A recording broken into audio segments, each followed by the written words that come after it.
கர்த்தருடைய பரிசுத்த நாமத்துக்கு மகிமை உண்டாவதாக. Greetings to you in the name of the Lord Jesus Christ. Blessed Life Ministry மூலமாக உங்களை மீண்டுமாய் சந்திப்பதில் மிகவும் சந்தோஷம் அடைகிறேன். கர்த்தருடைய வார்த்தையில் வல்லமை உண்டு, கர்த்தருடைய வார்த்தையில் சுகம் உண்டு, கர்த்தருடைய வார்த்தையில் அற்புதங்கள் உண்டு, கர்த்தருடைய வார்த்தையில் அதிசயங்கள் உண்டு, கர்த்தருடைய வார்த்தையில் விடுதலை உண்டு, கர்த்தருடைய வார்த்தையில் பரிசுத்தம் உண்டு, கர்த்தருடைய வார்த்தையில் ஆறுதல் உண்டு, கர்த்தருடைய வார்த்தையில் சமாதானம் உண்டு, கர்த்தருடைய வார்த்தையில் ஆலோசனை உண்டு. இந்த நாளிலும் கூட நாம் விசேஷித்த தலைப்பில் கர்த்தருடைய வார்த்தையை நாம் தியானிப்போம். இந்த நாளிலும் செய்தியின் தலைப்பு நிறுத்தி விடாதீர்கள் என்ற தலைப்பில் நாம் வேத வசனங்களை தியானிப்போம். பிரியமானவர்களே, எல்லோரும் என்னோடு கூட சேர்ந்து இந்த செய்தியை கவனமாய் கேளுங்கள். நாம் முயல் ஆமை குறித்து சிறு வயதிலே அநேக கதைகளை நாம் பார்த்திருப்போம். முயல் ஆமையை பார்த்து உன்னை விட நான் வேகமாக ஓடுவேன் என்று கேலி செய்த கதையை குறித்து நாம் பார்த்தோம். ஸ்கூல்லலாம் அதை படிச்சிருப்போம். ஆனால் ஆமை பார்த்தீங்கன்னா 2 பேருக்கும் ஓட்டப்பந்தயம் வச்சுக்கலான்னு சவால் விடுது. அப்போ ஆமை மெதுவாக ஓடிக்கொண்டே நடந்து கொண்டே இருக்கிறது. நான் முயல் உடனே வேகமாக ஓடிச்சு. ஓடி கொஞ்ச தூரம் ஓடின பிறகு அது களைத்து போனது. சற்று இளைப்பாறலாம் என்று சொல்லி மரத்தின் அடியிலே படுத்து கொண்டது. சற்று உறங்கியும் விட்டது.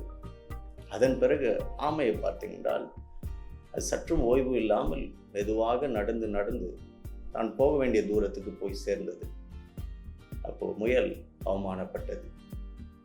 ஆம் பிரியமானவர்களே, இன்றைக்கும் நம்முடைய கிறிஸ்தவ வாழ்க்கையில் அநேகரை பார்த்து நாம் ஏளனம் செய்கிறோம், தரக்குறைவாய் பேசுகிறோம். ஆனால் கர்த்தர் நம்மை பார்க்கிறார். பிரியமானவர்களே, நம்முடைய ஓட்டம் எப்படி இருக்கிறது? நாம் ஓட்டத்தை ஓடி முடிக்கிறோமா? நம்முடைய வாழ்க்கையின் கர்த்தர் நியமித்திருக்கிற அந்த பர்பஸ், கர்த்தர் கொடுத்திருக்கிற அந்த லெக்கை நோக்கி நாம் ஓடி முடிக்கிறோமா என்பது தான் நமக்கு முக்கியமான காரியம். பிரியமானவர்களே, வெளிப்படுத்தின விசேஷத்தில் சபைகளுக்கு கர்த்தர் எழுதும்போது அப்படிதான் சொல்லுகிறார். முடிவு பரிந்தும் நிலைத்திருப்பவனே ரட்சிக்கப்படுவான் என்று எல்லா சபைகளுக்கும் அந்த வார்த்தை வலியுறுத்தி சொல்லுகிற காரியங்களை வெளிப்படுத்தின விசேஷத்தில் நம்ம பார்க்கிறோம். பிரியமானவர்களே, இன்றைக்கு உங்களுடைய வாழ்க்கையில் அநேக காரியங்களில் தடைப்பட்டு சோர்ந்து போய் நீங்கள் செய்ய வேண்டிய நற்கிரிகள்லாம் நிறுத்தி விட்டீர்களா என்று பாருங்கள். பிரியமானவர்களே, அப்படிப்பட்ட சூழ்நிலைக்குள்ளே தள்ளப்பட்டு இருக்கிறீர்களா? ஒருவேளை பிஸ்னஸ் செய்து நஷ்டங்கள் ஏற்பட்டு இனி இந்த பிஸ்னஸே வேண்டாம், இனி எதுவுமே வேண்டாம் என்று விரக்தியோடு இருக்கிறீர்களா? பிரியமானவர்களே, அல்லது படிப்பிலே தோல்வி. இன்றைக்கு அநேக மாணவர்கள் தவறான முடிவுகளை எடுக்கிறார்கள், தற்கொலை செய்து கொள்ளுகிறார்கள். 10ஆவதுல ஃபெயில் ஆயிட்டம், அதனால் நான் தற்கொலை செய்து கொள்ளுகிறேன் என்று முடிவெடுக்கிறார்கள். ஆனால் எவ்வளோ வழிகள் உண்டு. அடுத்து என்ன செய்ய வேண்டும் என்ற தீர்மானம் எடுக்கக்கூடிய பக்குவம் வாலிபருக்கு இல்லை. அப்படிப்பட்ட ஒரு சூழ்நிலையில் நீங்கள் இருக்கிறீர்களா? பிரியமானவர்களே, அதுபோல் குடும்ப உறவில் திருமணமாகி கணவன் மனைவி சண்டை பிரிவினைகளினாலே வேதனையோடு காணப்படுகிறீர்களா? பிரிவோடு இருக்கிறீர்களா? கணவனை பிரிந்து மனைவியை பிரிந்து பிள்ளைகளை பிரிந்து இருக்கிறீர்களா? பிரியமானவர்களே, அது மாத்திரமல்ல, வேலையை இழந்து சோர்ந்து போய் இருக்கிறீர்களா? இனி நான் என்ன செய்வது என்று வேதனையோடு இருக்கிறீர்களா? பிரியமானவர்களே, எதிர்காலம் என்ன ஆவது என்ற கேள்விக்குறியோடு நீங்கள் இருக்கிறீர்களா? பிரியமானவர்களே, கர்த்தர் உங்களை பார்த்து தான் சொல்லுகிறார், நீங்கள் நிறுத்தி விடாதீர்கள். நன்மை செய்வதை, நற்கிரியை செய்வதை, நீங்கள் எடுத்துக்கொண்ட முயற்சியை நிறுத்தி விடாதிருங்கள் என்று கர்த்தர் சொல்லுகிறார். பிரியமானவர்களே, நமக்கு பலத்தை கொடுக்கிறவர் கர்த்தர். சோர்ந்து போகாதிருங்கள், கவலைப்படாதிருங்கள். கர்த்தர் உங்களுக்கு பலனை கொடுப்பார். அடுத்து என்ன செய்ய வேண்டும் என்று தேவ சமூகத்தில் ஆலோசனை பெற்று ஒரு நல்ல தீர்மானங்களை எடுத்து நீங்கள் முற்படுங்கள். பிரியமானவர்களே, வேத வசனம் சொல்லுகிறது, எரேமியா 31:25 நாம் பார்க்கிறோம், நான் விடாய்த்த ஆத்துமாவை சம்பூர்ணமடைய பண்ணி தோய்ந்த எல்லா ஆத்துமாவையும் நிரப்புவேன் என்று கர்த்தர் சொல்லுகிறார். பிரியமானவர்களே, ஒருவேளை விடாய்த்து போயிருக்கிறீர்களா? சோர்ந்து போயிருக்கிறீர்களா? உங்களை கர்த்தர் சம்பூர்ணமடை பண்ணுகிறார், உங்களை நிரப்புகிறார், நன்மையினால் நிரப்புகிறார். பிரியமானவர்களே, ஆம் பிரியமானவர்களே, ஒரு சில காரியங்கள் நமக்கு தாமதமாகும். ஒரு சில காரியங்கள் நம்ம முயற்சி செய்து வெகு விரைவில் விட்டு விடுவோம். ஒரு சிலர் ஊழியத்தை விட்டு விடுகிறார்கள், ஒரு சிலர் ஜெபிப்பதை விட்டு விடுகிறார்கள், ஒரு சிலர் வேதத்தை வாசிப்பதை விட்டு விடுகிறார்கள், ஒரு சிலர் கர்த்தரை தேடுவதை விட்டு விடுகிறார்கள், சபைக்கு போவதை விட்டு விடுகிறார்கள். வாழ்க்கையில் தோல்வியை சந்தித்து இருக்கிறீர்களா பிரியமானவர்களே? மீண்டுமாய் எழும்புங்கள், கர்த்தருக்காக எழும்புங்கள் பிரியமானவர்களே. கர்த்தர் உங்களுக்காக செயலாற்றி கொண்டு இருக்கிறார், உங்களுக்காக காரியங்களை நடத்தி கொண்டு இருக்கிறார் பிரியமானவர்களே. மூங்கில் மரத்தை குறித்து நீங்கள் செய்தியை பார்த்திருப்பீர்கள் பிரியமானவர்களே. மூங்கில் மரம் 5 ஆண்டுகள் கழித்து தான் துளிர் விட்டு வளர ஆரம்பிக்கும். அப்போ ஒவ்வொரு வருடமும் அதுக்கு நாம் நீர் பாய்ச்ச வேண்டும். 2 வருடம், 3 வருடம், 4 வருடம், 5ஆம் வருடம் கழித்து தான் அது முளை விட்டு பூமியிலிருந்து எழும்புமா. அது வரைக்கும் அந்த மூங்கில் மரம், அந்த பேம்பு என்று சொல்வார்களே, அது வளருதா இல்லையா என்றே தெரியாது பிரியமானவர்களே. ஆனால் பூமி கடியிலே அது வளர்ந்து கொண்டு இருக்கிறது, வேர் விட்டு கொண்டு இருக்கிறது. அதுக்கு உண்டான எல்லாம் போஷாக்கையும் சேர்த்து வைத்து அது உருவாகி கொண்டு இருக்கிறது. 5 வருடங்கள் கழித்து பார்த்தீர்கள் என்றால் 6 வாரங்களில் 80 அடி உயருமாம் மூங்கில் மரம். பாருங்க, 5 வருடம் வரைக்கும் அது வளர்ச்சியே தெரியல. ஆனால் 5ஆவது வருடத்திலிருந்து 6 வாரங்களில் 80 அடி உயருகிறதாம் மூங்கில் மரம். எனக்கு அருமையானவர்களே, உங்கள் வாழ்க்கையில கூட கர்த்தர் செயலாற்றி கொண்டு இருக்கிறார். ஒருவேளை நீங்கள் எதிர்பார்த்த காரியங்கள் நடக்காமல் இருக்கலாம். நீங்கள் உங்களுடைய எதிர்பார்ப்புகள் எல்லாம் உண்மையிலே நடக்கிறதா? கர்த்தர் சொன்ன வாக்குத்தத்தங்கள், கர்த்தர் சொன்ன வார்த்தைகள் நடக்காத மாதிரி உங்களுக்கு தெரியலாம் பிரியமானவர்களே. ஆனால் கர்த்தர் உங்களுக்காக செயலாற்றி கொண்டு இருக்கிறார். உங்களுக்கென்று குறித்ததை கர்த்தர் நிறைவேற்றி முடிப்பார் பிரியமானவர்களே. பிரசங்கி புத்தகம் 11ஆம் அதிகாரம் 1ஆம் வசனம் சொல்லுகிறது, உன் ஆகாரத்தை தண்ணீரிலே மேலே போடு, அநேக நாட்களுக்கு பின்பு அது பலனை காண்பாய் என்று வேதவசனம் சொல்லுகிறது. ஆம் பிரியமானவர்களே, நீங்கள் எடுத்துக்கொண்ட முயற்சியை எடுக்க முடியாமல் சோர்ந்து போய் இருக்கிறீர்களா? உங்கள் வாழ்க்கையில் ஃப்ரஸ்ட்ரேஷன் இருக்குதா? உங்கள் வாழ்க்கையில் கண்ணீர் கவலையோடு துவண்டு போய் என்ன செய்வதென்று தெரியாமல் இருக்கிறீர்களா? இந்த சமயத்திலே தான் பிரியமானவர்களே, நீங்கள் அதிக பலனோடு கர்த்தருடைய பலத்தை கொண்டு எழும்ப வேண்டும் பிரியமானவர்களே. இந்த சமயத்தில் தான் நீங்கள் அதிகமாய் தேவ சமூகத்தில் செபித்து கர்த்தருடைய பலனை பெற்றுக்கொள்ள வேண்டும் பிரியமானவர்களே. கர்த்தருடைய வார்த்தையை பெற்றுக்கொள்ள வேண்டும் பிரியமானவர்களே. ஏன் தெரியுமா? சோர்ந்து போகும்போது தான் சாத்தானுக்கு ரொம்ப ஈஸியாக வந்து உங்களுக்கு கெடுத்து விடுவான். ஈஸியாக உங்கள் வாழ்க்கையில் தோல்வி எண்ணங்களை கொடுத்து விடுவான், நெகட்டிவான சிந்தனைகளை கொடுத்து விடுவான். இனி உன்னால் முடியாது என்று சொல்லுவான், உங்களை அவமானப்படுத்துவான், உங்களை வேதனைப்படுத்துவான். ஏசெல்லாம்ப்பா ஒன்றும் இல்லை, ஏசப்பா ஒன்றும் இல்லை, நீ பைபிளை வாசிக்காத, நீ உன்னுடைய சுயபலத்தையே நாடி போ, உனக்கு திறமைகள் இருக்குது என்று எல்லாம் சொல்லி உங்களை குழப்பி விடுவான்.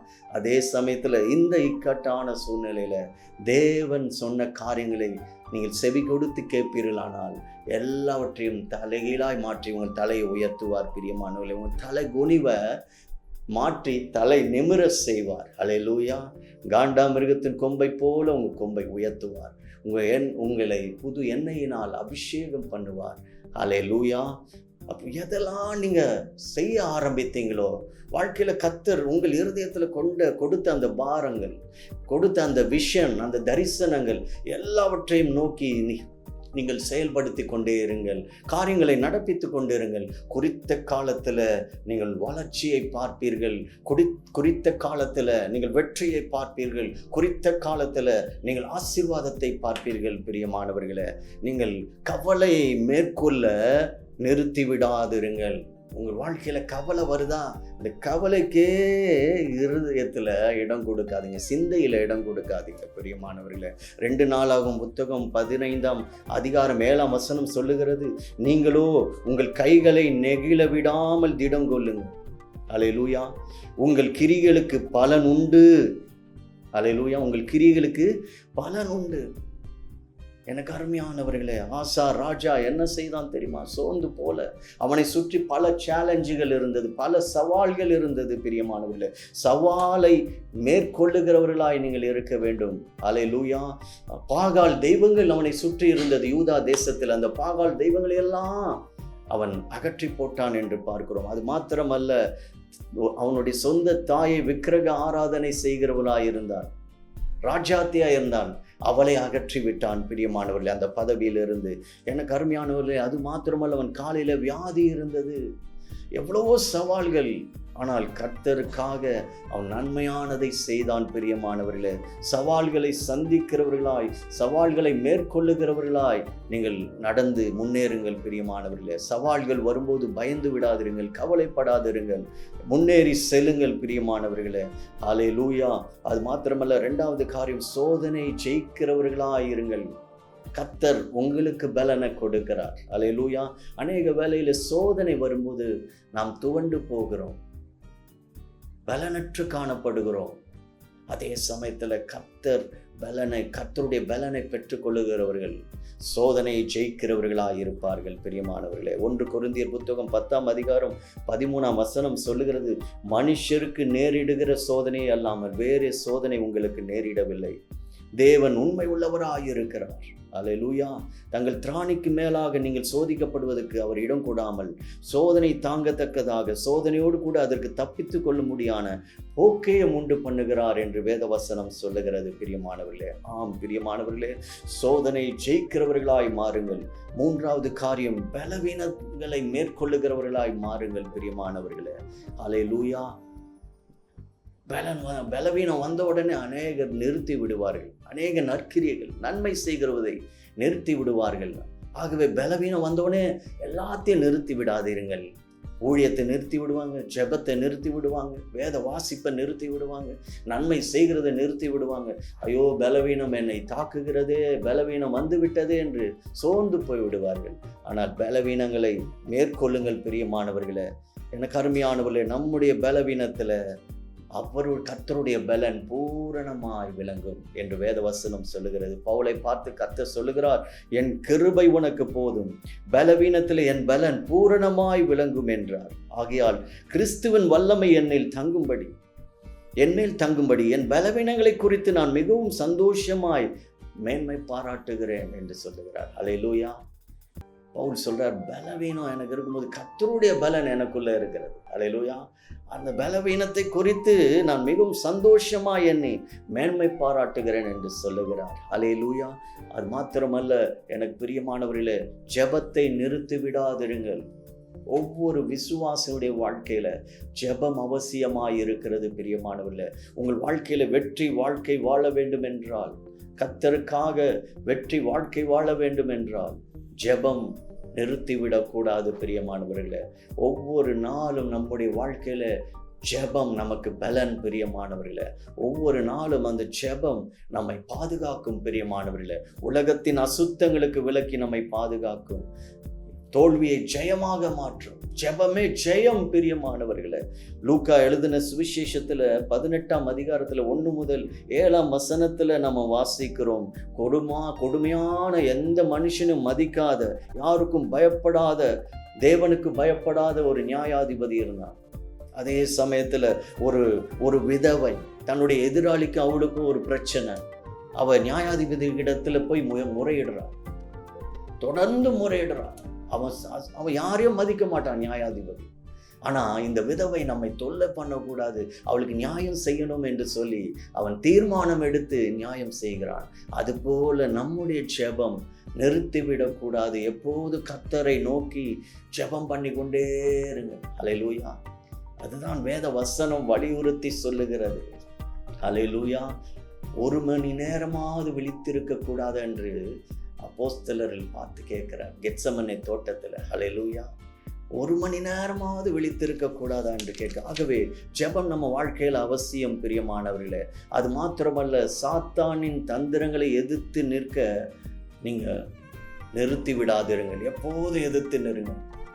அல்லேலூயா. எபேசியர் 6ஆம் அதிகாரம் 10-11ஆம் வசனம் சொல்லுகிறது, கடைசியாக என் சகோதரரே, கர்த்தரிலும் அவருடைய சத்துவத்தின் வல்லமையிலும் பலப்படுங்கள்.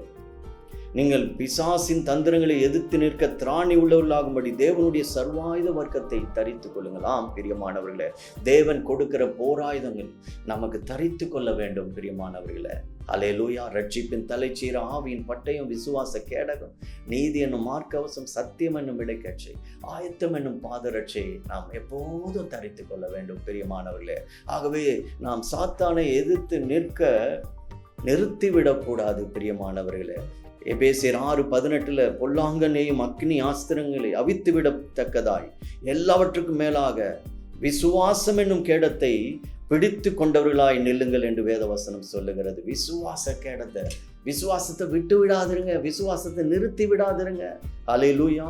அது மாத்திரமல்ல, எதிர்பார்ப்புகள் தாமதிக்கும் போது உங்களுடைய காரியங்களை நிறுத்தி விடாதிருங்கள். பிரியமானவர்களே, கலாத்தியர் 6:9 சொல்லுகிறது, நன்மை செய்கிறதில் சோர்ந்து போகாமல் இருப்போமாக, நாம் தளர்ந்து போகாதிருந்தால் ஏற்ற காலத்தில் அறுப்போம் என்று வேதவசனம் சொல்லுகிறது. பிரியமானவர்களே, ஏற்ற காலம் என்று கர்த்தர் சொல்லுங்க. அப்படின்னா ஃபியூச்சரை பற்றி கர்த்தர் சொல்றாரு. ஆனால் இப்போ என்ன செய்யணுமா, நம்ம சோர்ந்து போகாம தளர்ந்து போகாம செய்ய வேண்டிய நன்மைகளை செய்து கொண்டே இருக்கணும். நீங்க எடுத்துக்கொண்ட முயற்சியை செய்து கொண்டே இருக்கணும். ஒருவேளை இந்த செய்தி கேட்கிற அன்பான சகோதரனே சகோதரியே, நீங்க பல முயற்சிகள் செய்து ஸ்டக்காகி இருக்கிறீங்களா, முன்னேறி செல்லாம இருக்கிறீங்களா?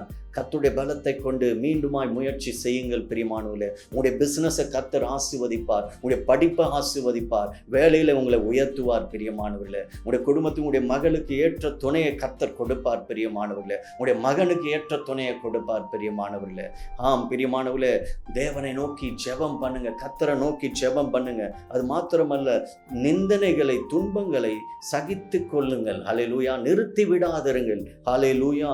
மத்தேயு 5:11 சொல்லுகிறது, என் நிமித்தம் உங்களை நிந்தித்து துன்பப்படுத்தி பலவிதமான தீமையான மொழிகளில் உங்கள் பேரில் பொய்யாய் சொல்வார்களானால் நீங்கள் பாக்கியவான்களாய் இருப்பீர்கள் என்று வேதவசனம் சொல்லுகிறது.